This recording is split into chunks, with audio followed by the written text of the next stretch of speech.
Okay, here we're looking at adding, subtracting, multiplying, and dividing complex numbers. This is going to be very simple. Remember that a complex number has to be written as a normal number part, a real number part, plus or minus some real number times I. So if this is a complex number, this is a complex number, we're going to add them together here. Now this looks an awful lot like 4 plus 5x and 2 minus 3x, and it's going to work exactly the same way. We're going to combine like terms, just like we would if those were x's. We've got our constants here, our real numbers, 4 and 2, add those together, we get 6. If this was 5x minus 3x, we would get 2x. It's the same thing here, just spelled differently. 5i minus 3i does give us 2i. For subtracting, all we have to do is distribute the negative through the second one. So we've got 4 plus 5i, and this will give us negative 2 and a positive 3i when we distribute. 4 minus 2 is 2. 5i plus 3i is plus 8i. Okay, real simple. Addition and subtraction is no different than if you were dealing with a polynomial. Multiplication is also not that different. This looks like a situation where we'd FOIL, and it is. We'd multiply the 4 times 2, which would give us 8, and then 4 times negative 3i is negative 12i. 5i times 2 is positive 10i, and positive 5i times negative 3i is going to be negative 15i squared. Okay, we're done with the foiling, but remember I said at the top that a complex number has to be written as real number part plus or minus a number times I. And this is not in that form. We can combine the negative 12i and the positive 10i, and we will. So we'll get a 2i there. And we've got our real part here. But what about this guy? Okay, the key to dealing with this guy is to remember what I represents. I is the square root of negative 1, which means that I squared is going to be negative 1. Okay, you want to remember that whenever you're dealing with complex numbers.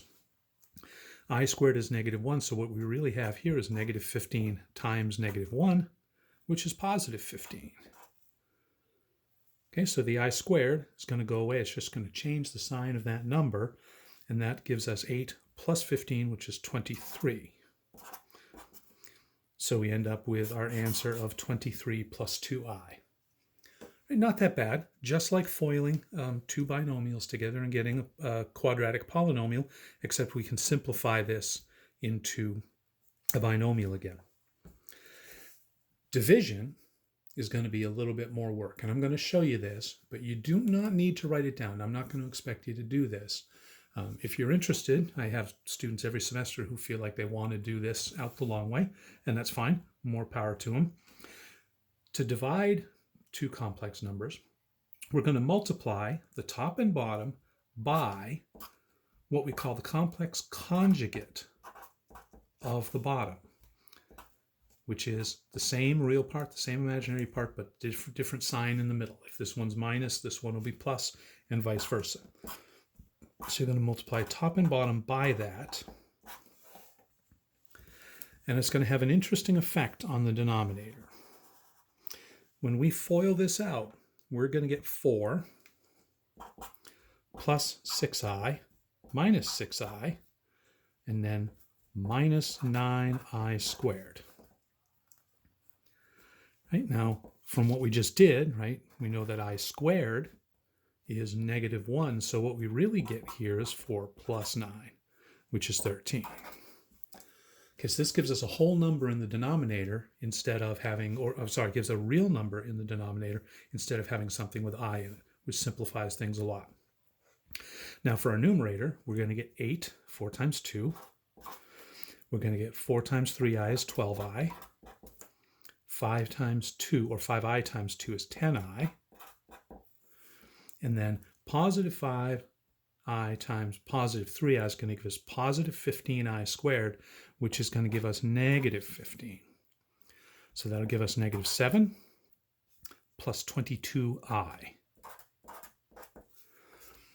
And my math lab probably will not accept that. I would accept that because I think this next part's a little bit silly. But remember I said every complex number needs to be written as a real part and an imaginary part.